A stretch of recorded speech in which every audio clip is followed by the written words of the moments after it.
tem que fazer uma faculdade para desenvolver o ZEBU, desenvolver a BCZ.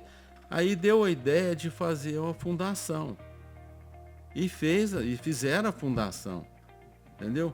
Aí nessa fundação fizeram e criaram a fundação, tudo tal. E para botar a fundação para funcionar, tinha que contratar alguém. Aí nesse intermeio arrumaram o Dom Sebastião de Araújo Falcão. Um sol, a gente no pivô, lá embaixo, longe, foi a pé, né? Aula de introdução à agronomia, aí um sol. Aí uma menina levanta a mão e o professor fala, pode falar. Ela, é isso que é agronomia? Aí ele, ah não, então não quero fazer isso não. Não gostei. Aí ela virou as costas, saiu andando e foi embora e nunca mais voltou. Festa todo dia. Todo dia tinha festa. Eu tinha na fazenda uma criação de carneiro. Aí toda semana abatia um pra gente fazer um churrasco e fazer festa. Busquem se aprimorar, façam cursos, participem de grupo de estudo, façam estágio, façam iniciação científica, vai atrás de fazer estágio. Férias só serve para descansar quando você está na escola. Depois que saiu da escola, férias não serve para descansar mais.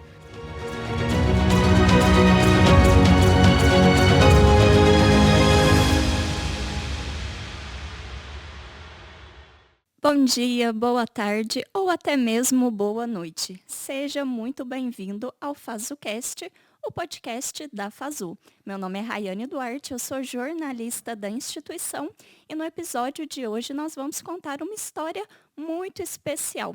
Uma história aí que atravessa gerações e que faz parte dos 50 anos da nossa instituição. Hoje aqui no estúdio nós estamos com pai e filho, o senhor Guilherme e o Bernardo Borges. O senhor Guilherme, ele faz parte aí da nossa história e foi um dos precursores da zootecnia. Ele ingressou na primeira turma da FAZU, isso lá em 1975. Depois, aí, cerca de 30 anos para frente, o seu filho, Bernardo, ele também seguiu os passos do pai, só que na agronomia. Guilherme e Bernardo, sejam muito bem-vindos. Estamos muito felizes de receber vocês dois aqui. Obrigado, Rayane. Obrigado pelo convite. Bom, e para a gente começar, vamos relembrar um pouco o passado. Eu gostaria que vocês dois, é a mesma pergunta para os dois, contassem como conheceram a FAZU e como escolheram o curso. Vamos começar com o senhor Guilherme, que começou primeiro. Conta para a gente essa história. Olha, a FAZU eu conheci ela,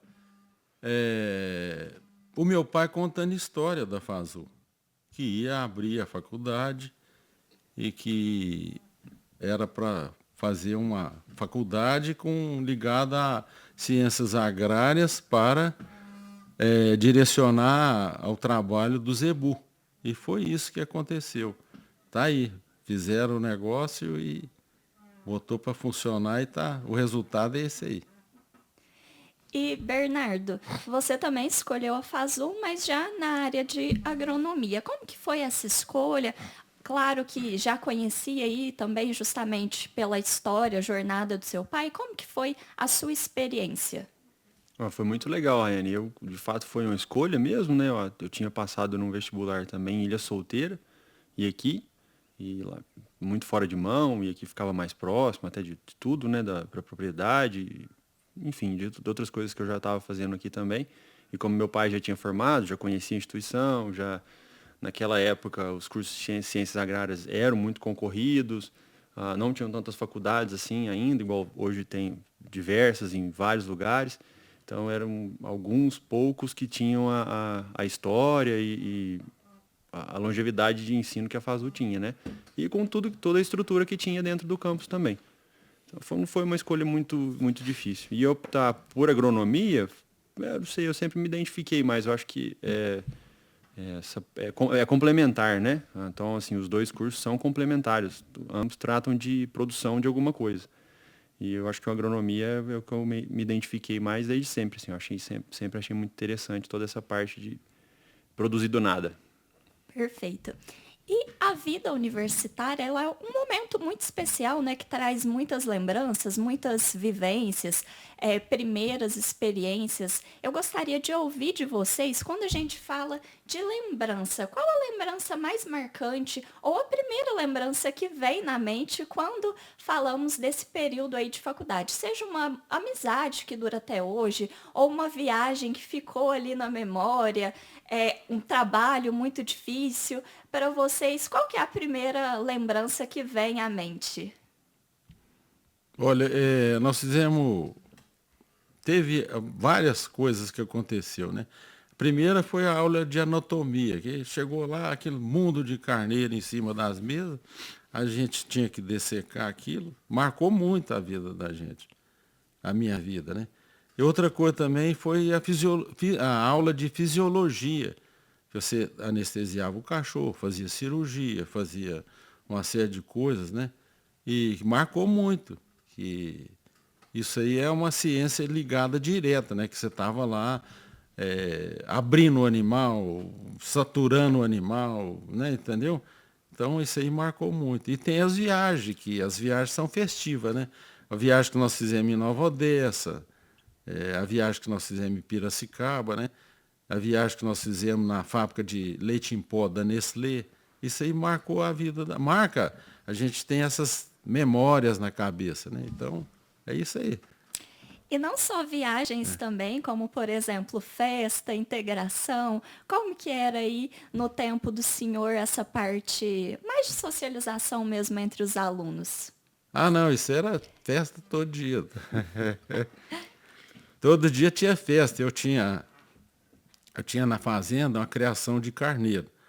Aí, toda semana, abatia um para a gente fazer um churrasco e fazer festa. Toda semana.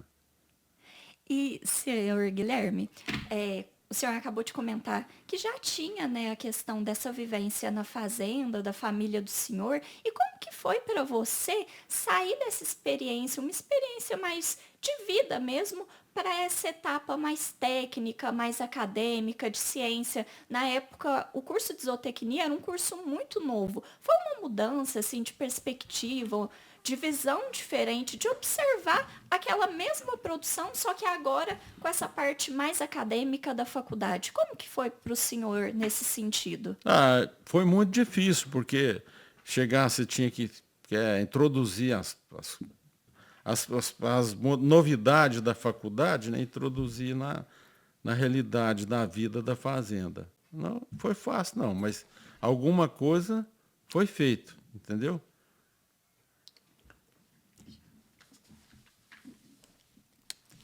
E, para continuar, ainda nesse tópico de produção, de zootecnia, o senhor tem cerca de 45 anos de formado, mais de meio século aí de vida na pecuária, na zootecnia. Quando a gente fala de experiência profissional, de projeto, qual que foi o mais marcante na vida do senhor? Olha, um dos projetos mais marcantes na minha vida, não na fazenda, mas foi fora da fazenda, quando eu trabalhei na Epamig. Então, a gente começou a fazer a pesquisa do sal proteinado. Então, em 1980, 82, por aí assim, 80, 82, nós fizemos a pesquisa do sal proteinado, lá em Patos de Minas, na Epamig. Isso aí marcou muito, porque a gente não acreditava muito naquele negócio.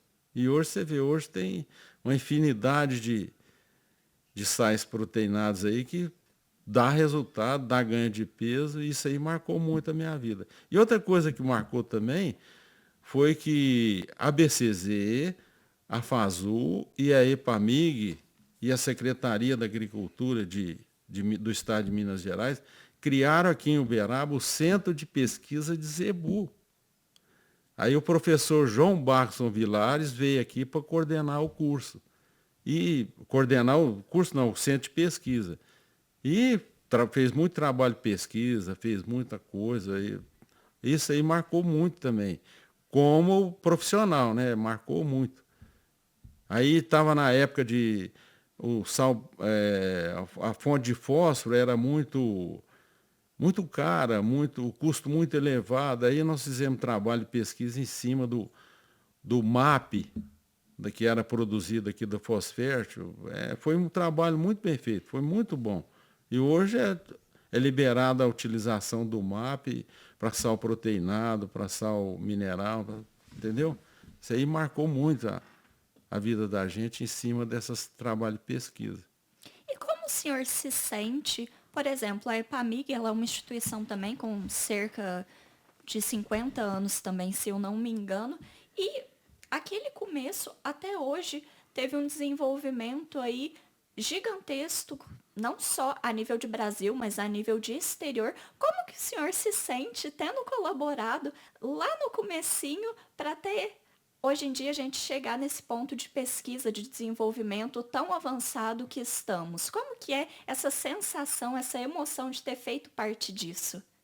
Olha, a gente, pelo lado emocional, nós fizemos a nossa parte, trabalhou, desenvolveu, né? Então, pelo lado emocional, tudo bem, fiz a minha parte, né? Cumpri meu papel como zootecnista. Mas, em termos de Brasil, foi muito bom. Nossa, foi excepcional a divulgação das pesquisas, do que foi feito, entendeu? Então, a vida é isso aí, tem que tocar a vida, né? E missão cumprida, Missão né? cumprida, missão cumprida e deixar a juventude vir substituindo a gente, né? E falando em juventude, de dar continuidade ao trabalho, o seu filho, Bernardo, também tem um currículo aí muito expressivo de pesquisa, de desenvolvimento aí acadêmico. E, Bernardo, eu gostaria que você contasse um pouco para a gente, porque você fez a sua graduação na FASU, posteriormente você fez o seu doutorado com um período sanduíche lá nos Estados Unidos e o pós-doutorado no Reino Unido. Como que foi essa experiência? Como que você enxerga a base que a FASU te proporcionou para que você conseguisse alcançar esses estágios acadêmicos tão altos? Conta aí um pouquinho para a gente sobre isso. Tá, legal a pergunta. É longa a história. Só para voltando ali naquela primeira lembrança que você falou, eu não sei se é a primeira, mas uma das muito engraçadas, das primeiras engraçadas, o pessoal da minha turma vai lembrar, a gente sempre foi muito unido, até hoje, né, a gente tem um grupo e conversa muito, bastante, brinca um com o outro. A gente estava na aula de introdução à agronomia, todo mundo careca. Hoje eu tô careca de novo, né? Mas na época eu tava, não De por calor, força do mundo, né? Mas de calor, todo mundo careca, cabelo raspado. Um sol, a gente no pivô, lá embaixo, longe, foi a pé, né? Aula de introdução à agronomia, aí um sol. Aí uma menina levanta a mão e o professor fala, pode falar. Ela, é isso que é agronomia? Aí ele, é. Ah, não, então eu não quero fazer isso não. Não gostei. Aí ela virou as costas, saiu andando e foi embora e nunca mais voltou. Nunca mais voltou. Esse daí foi uma das histórias, acho que das histórias engraçadas, talvez essa tenha sido a primeira de todas, assim. Ela, é isso que é agronomia? É. Ah, não, então não é isso que eu quero, não. Primeira aula, os primeiros minutos das aulas, ela já decidiu que não era aquilo. Que bom pra ela. Que ela decidiu, Talvez ela gosta mais do lado da gestão. É, Ou não, às vezes nem era acho aquilo que não, mesmo. acho que ela só tava lá É. meio perdida mesmo. Mas, voltando para o que você perguntou, dessa trajetória, com certeza começa na FASU, né? Começou logo no primeiro semestre. Eu tinha um professor de química, que é o Elcio, falecido, e na primeira prova eu fui muito bem na prova. Né? Aí ele me chamava de Nogueira só. Me chamou e falou que ele precisava de um monitor de química. E geralmente o monitor é de semestre para frente, né? São alunos mais velhos que dão monitoria para trás. E eu dei monitoria para a minha turma. Então eu era monitor da minha turma. Né? Então, era terrível. Meu Deus do céu, mas tudo bem. Mas eu tô brincando, eles eram muito gente fina. Então eu fui monitor de química 1, fui monitor de química 2, monitor de bioquímica e fui monitor de genética também, com a professora Sarita. Hoje ela dá aula na USP em Pirassununga. E aí, nisso de ser monitoria, eu fiz uma iniciação científica também, por conta própria mesmo, lá, sem bolsa, sem nada, com mecanização agrícola. E aí surgiram umas bolsas na EPAMIG, para a bolsa de iniciação científica. E tinha um professor, que era o Zé Mauro, ele era professor de estatística experimental, mas eu ainda não tinha tido aula com ele.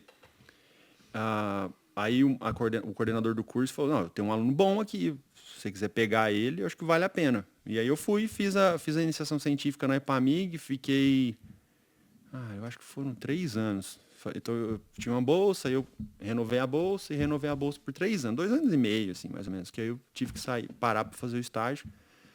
Então foi aí que começou. E aí me interessei pela pesquisa. Saindo, eu prestei o mestrado, passei no mestrado, fiz o mestrado em Jaboticabal. Aí eu fiz o doutorado em Jaboticabal também, fiz uma parte do doutorado na Universidade da Flórida. Voltei e fui para Campinas, num centro de pesquisa de energia nuclear. Não é o de energia nuclear, é de energia materiais, né? Mas é onde tem o síncrotron, que é o acelerador de partícula. Então, da agronomia, fui trabalhar com coisa de nanopartículas, e a gente estava desenvolvendo um fertilizante, depositamos uma patente e tudo mais, mas um negócio muito, muito fora da casinha, assim, se a gente for pensar no mundo agro. E aí a gente tinha um trabalho, fui para um congresso na Irlanda, eu e a equipe, né, claro, a gente faz nada sozinho, mas eu que estava representando, eu ganhei um prêmio de melhor trabalho desse congresso. E aí, conversando com esse professor na Escócia, ele me convidou para fazer, eu submeti a bolsa, ganhei uma bolsa e fiquei 1 ano lá. Né? E eu tenho uma ligação, hoje eu tenho uma ligação muito forte com a Escócia, porque a minha primeira filha, a Isabela, nasceu lá. Então hoje a gente tem uma ligação muito forte. Aí voltando para cá, eu fiquei um tempo na Exalc também, 1 ano e pouco. E aí depois disso eu ingressei numa empresa de pesquisa. Daí foi quando eu resolvi sair da academia de fato, né? Já não estava na academia mesmo, estava mais voltado para a parte de desenvolvimento de produtos. Mas foi quando eu saí de fato, assim, totalmente da academia e entrei para a área de empresas, digamos assim, né? Mas no meio disso eu dei aula na FASU, na disciplina de pós-graduação, dei aula na Unesp de Jaboticabal também por um tempo. Foi indo, foi acontecendo. E Bernardo, saindo um pouco desse lado de experiência profissional, quando a gente pensa o agro, ele também é um estilo de vida, né? E aqui no Brasil, a gente tem o nosso ritmo, a nossa cultura. Como que foi a vida nos Estados Unidos, a vida no Reino Unido? Que diferença você via? Como que foi isso? Conta um pouquinho pra gente também nesse sentido. Quando a gente vai para fora, eu já tinha morado fora antes, né, no ensino médio. Então, quando a gente vai para fora, a imagem que o pessoal tem, do mesmo jeito que a gente tem uma imagem errada deles também, mas a imagem que o pessoal tem da gente é floresta, Rio de Janeiro e São Paulo. E não é verdade. Porque mesmo onde tem floresta, é o pessoal sertanejo mesmo. Então, a maior parte do brasileiro, ele é do interior. Ele é sertanejo. Eu sei que as grandes cidades, São Paulo e tudo mais, mas o pessoal, a grande massa, então ela é do interior, ela tem essa ligação, ela vai em rodeio, ela vai em festa do peão, ela vem aqui nos shows. Então, isso aí, eu viajo o Brasil inteiro, é o Brasil inteiro desse jeito. E quando a gente tem essa ideia de Estados Unidos, a gente tem a ideia de que cidades gigantes, muito tecnificadas, e não é. Eu morei numa cidade lá que tinha 300 habitantes. A cidade mais perto de lá tinha 15 mil. A maior, mais perto. Então, são cidades pequenas, um povo que é os rednecks que eles chamam, né? É caipira. É o que eu sou, né? Meu pai é sertanejo, caipira, né? Não é de cidade. Mas não é, entendeu? Então, assim, a gente tem essa diferença muito. O estilo de vida deles, da Flórida, que foi onde eu fiquei, se assimila muito ao nosso. O da Califórnia, onde eu fiquei do outro lado, nem tanto, aí já é mais cidade mesmo. O da Escócia, a parte rural da Escócia, é muito pequenininha. Então, vive de subsídio do governo. A verdade é essa. Então, a pessoa lá que tem 50 hectares é um mega fazendeiro. Então, se ele abate 5, 6 cabeças por ano, ele abate muito. Então, eles ganham para deixar o pasto. Tá? Então, esse tipo de coisa aí é muito diferente da gente. Lá, a maior propriedade lá, se eu não estou enganado, tem... Não sei se são... Acho que 3 mil hectares, que é da família real. Então, a maior propriedade da Escócia tem 3 mil hectares. Hoje, dependendo de onde você estiver, hoje no Brasil, você fala 3 mil hectares, a pessoa tem um sítio, né? Se a gente for pro sul do Piauí. O cara tem um talhão de 10 mil hectares. Então, assim, essa diferença de dimensão das coisas é um negócio que só aqui que existe essa dimensão gigante, né? Eu estava na Escócia lá, os caras ia para Glasgow, que é do outro lado do país. Nossa, é muito longe, você vai lá mesmo? Ah, vou 80 quilômetros. 80 é muito longe para eles. É muito interessante pensar essa questão de perspectiva, de paralelos, porque igual você comentou, o Brasil ele é um país de proporção continental, assim como os Estados Unidos também, mas lá no Reino Unido os países são do tamanho de cidades, né? Muito Proporções muito diferentes. E muito bacana essa sua experiência, Bernardo. E eu queria voltar também num tópico que você mencionou, que foi de ter sido professor. Você voltou para a FASU. E como que foi estar do outro lado, dessa vez enquanto docente? Como que foi essa experiência, não enquanto aluno, mas já enquanto professor? Foi muito legal e muito natural também, né? Porque como eu vinha fazendo a monitoria desde o meu primeiro semestre, então, assim, antes de prova, dava uma revisão ali. Então, essa parte aí, quando eu estava fazendo a iniciação científica, as monitorias, estava bem corrido, porque eu fazia... tinha aula de manhã, iniciação científica à tarde, eu dava aula de inglês à noite. Então, ficava o dia inteiro fora de casa, praticamente, né? Mas foi bem natural, foi bem legal, era de uma matéria que eu sempre gostei. E na pós-graduação você pode aprofundar mais, então coisas mais básicas assim, você já pode passar mais por cima, mas foi bem legal. E hoje você é gerente técnico, Isso. certo? Na Fert Global. Isso. Conta pra gente um pouco do seu cargo, da sua função, como que é aí esse seu trabalho atual? Hoje eu basicamente tomo conta das tecnologias da empresa aqui no Brasil. Desde posicionamento, validação, novas tecnologias, posicionamento, entender como essas tecnologias funcionam, passar para os representantes comerciais, passar para o time de desenvolvimento de mercado.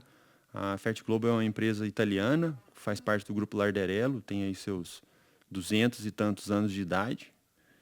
E a Fert Global é o braço agro do grupo Larderello, né, que está no Brasil, está no mundo inteiro. Argentina, Paraguai, Estados Unidos, China, Índia. Então eu tenho essa comunicação com todo mundo, né? A gente trabalha junto com todo mundo.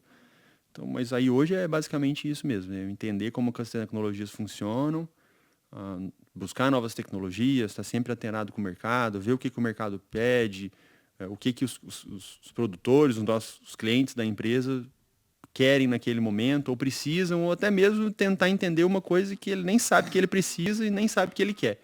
Então é basicamente isso daí.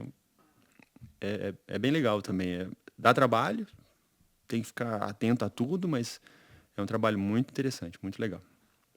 Muito bacana e muito importante, né, para o desenvolvimento aí de soluções para o nosso país, para o mundo, né? Sim, claro. E realmente é muito interessante ver que você saiu da FASU porteira fora, né? Uhum. Saiu do Brasil, saiu do nosso espaço aqui, ganhou o mundo. E voltando aqui para o seu pai, para o senhor Guilherme, hoje o senhor já está numa etapa de vida diferente. Enquanto eu produzia o podcast, você me contou que estava lá na fazenda. E, senhor Guilherme, conta pra gente como que é a sua vida hoje em dia. Já está num ponto aí de descanso, de aproveitar os filhos, os netinhos. Como que anda a vida nesse sentido? Não, a vida continua no trabalho, tem que trabalhar. Porque meu pai falava assim, se você parar de trabalhar, você enferruja. Então é o seguinte, a gente continua trabalhando com a cabeça pensando no futuro, né? E pensando nas coisas e ajudando a desenvolver o país, né? E buscando a nova geração que tem que me substituir, né? Não descansa, não. Minha mãe fica brava com ele, Não. chega tudo sujo em casa, ela fica brava com ele. Tá machucado porque tava fazendo arte na fazenda. Mas a vida da gente é isso aí, né? Então, A vida também é viver, né? Não pode parar. viver. O que eu gosto de fazer é isso, então. E, senhor Guilherme, além do Bernardo, você comentou que tem mais 2 filhos, né? Um veterinário e um economista. Como o senhor se sente aí sendo um pai que os seus filhos traçaram uma jornada profissional tão expressiva, tão importante? Como que é a sensação de ter inspirado aí a nova geração, os seus filhos? Como que o senhor se sente nesse sentido? Olha, missão cumprida, né? Missão cumprida. Que toque o barco, né? Que vai embora para frente para desenvolver mentalmente, psicologicamente, né? E que siga em frente. Não pode deixar para depois, né? Tem que fazer, faz na mesma hora e toca o barco. E faz bem Missão, feito. missão cumprida. Certo. E, pessoal, para a gente já ir caminhando para o encerramento, eu queria fazer uma pergunta no sentido de que, se vocês pudessem descrever o Guilherme e o Bernardo da época da faculdade e o Guilherme e o Bernardo de hoje em dia, como vocês se descreveriam? Porque são pessoas que tiveram desenvolvimento, né, profissional, pessoal, pessoas diferentes. Como que vocês se descreveriam nesses dois pontos, duas perspectivas diferentes? Senhor Guilherme, se você quiser começar. Ué, evoluiu muito, né? Muito. Você imaginava que você ia pegar um celular e ter tudo dentro do celular? Tudo, né? Não, mas ninguém imaginava isso. Então, você ia para a aula, chegava lá, tinha aquele ritual para ser seguido, dentro de um laboratório. Hoje você pega o celular, faz tudo. Hoje a comunicação é instantânea. A comunicação hoje é um rastilho de pólvora. É a mesma coisa que você botar crema em coisa de segundo. Então melhorou muito, evoluiu muito. E eu espero que seja dinâmico isso, né? Que faça uma evolução saudável, né, lá na frente. E que ajude a humanidade a desenvolver, a crescer, né? Eu acho que é isso. Isso é importante, né? Desenvolvimento aí, mas com consciência também. E Bernardo, e você? Como que você descreveria o Bernardo lá do passado da faculdade e o de hoje em dia? O Bernardo do passado tinha cabelo, né?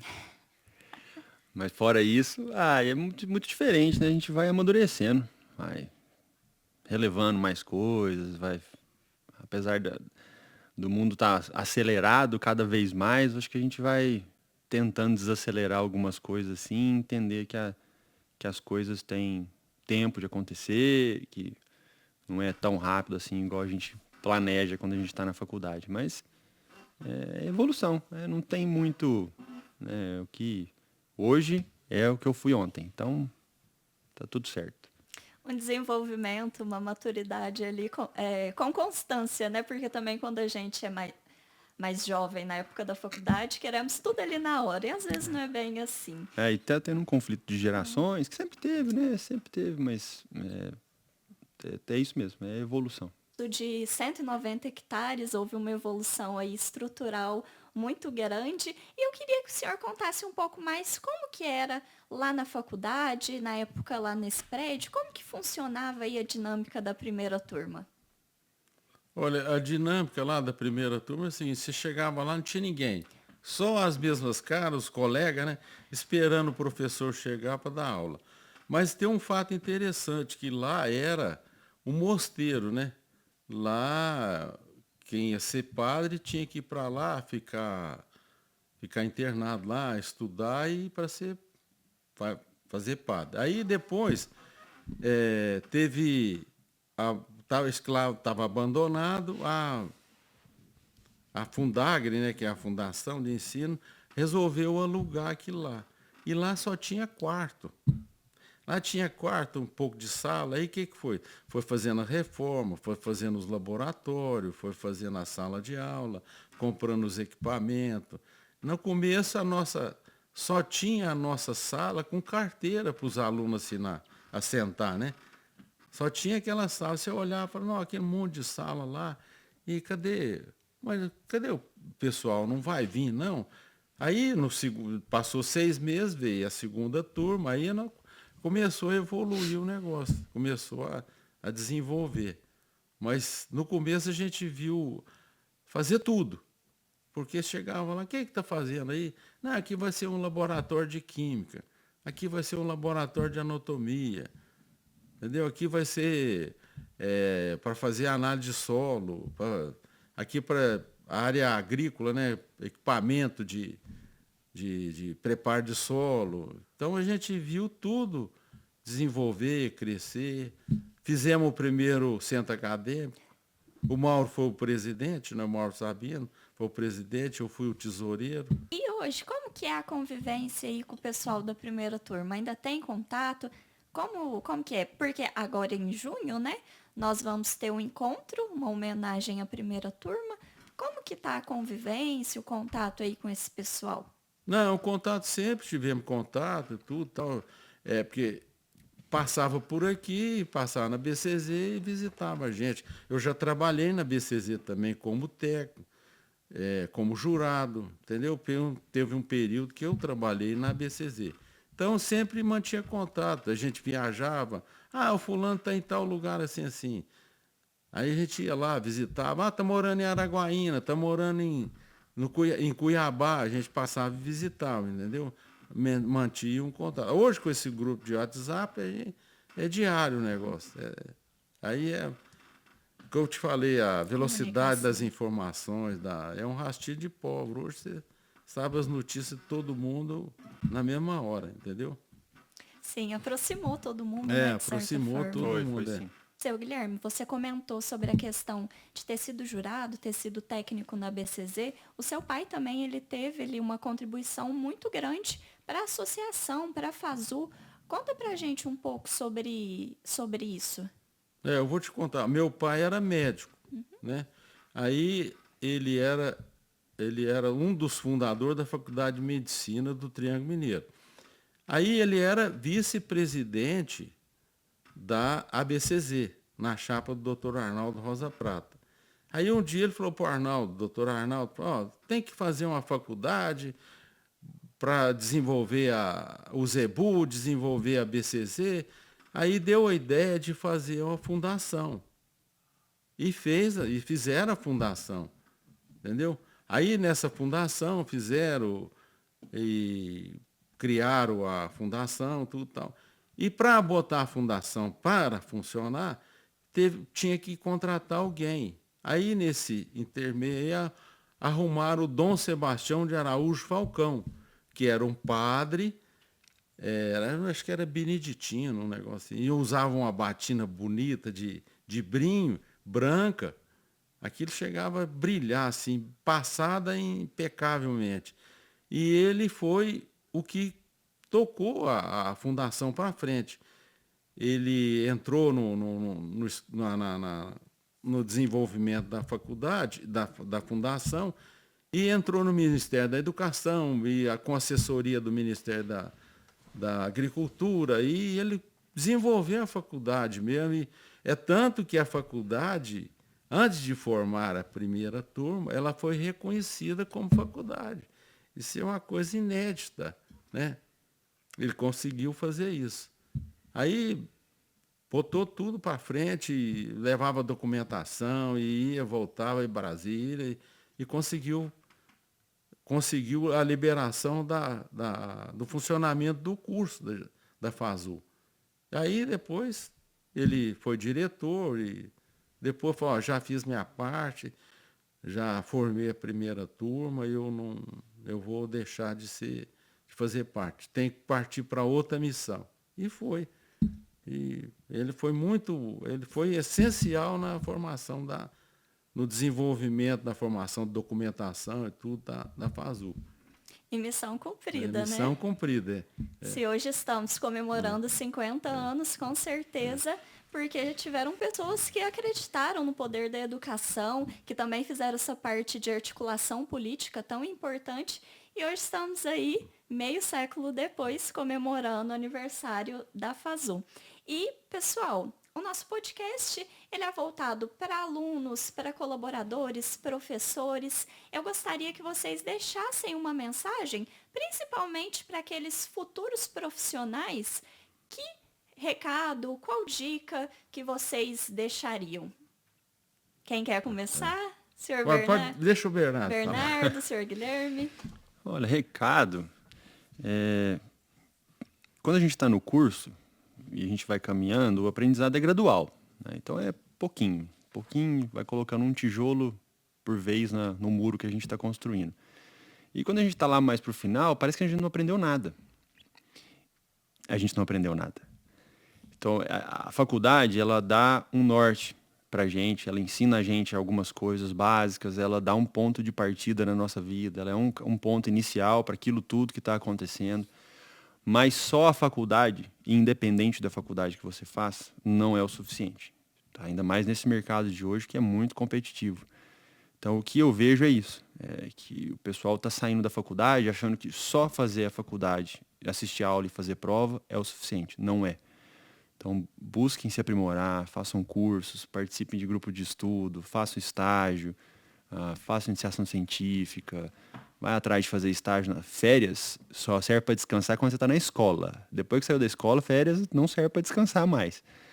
Então eu acho que o recado maior é esse, entender que a faculdade, ela inicia você nessa vida acadêmica ou profissional. Daí para frente, você tem que correr atrás e sempre estar procurando se reinventar. Pode. Pode? É o seguinte, para a juventude que está vindo, seja que estudar bastante, né? Tem que estudar muito e ser um bom profissional, ser um profissional sério, né? E o céu é o limite. Não pode ficar parado por aí, não. Tem que subir as escadas da vida e desenvolver e continuar, porque, né? É isso aí. Perfeito. Pessoal, Guilherme, Bernardo Borges, eu gostaria de agradecer muito a participação de vocês, de compartilharem um pouco da trajetória de vocês, contar um pouco dessas experiências que fazem parte também da história dos 50 anos da FASU. O Bernardo, para quem está nos ouvindo, veio lá de Uberlândia, passou aqui para poder ter esse momento com a gente, então agradeço imensamente. Tenho certeza que o nosso podcast, o nosso episódio vai agregar muito para os nossos ouvintes, para os futuros profissionais da área e para aqueles também que já atuam. E para você, ouvinte, se você gostou desse episódio, compartilhe com outros alunos, ex-alunos, com colaboradores, para que o FazuCast possa chegar até outras pessoas. E bom, até o nosso próximo episódio. Muito obrigado. Obrigado, Rayane.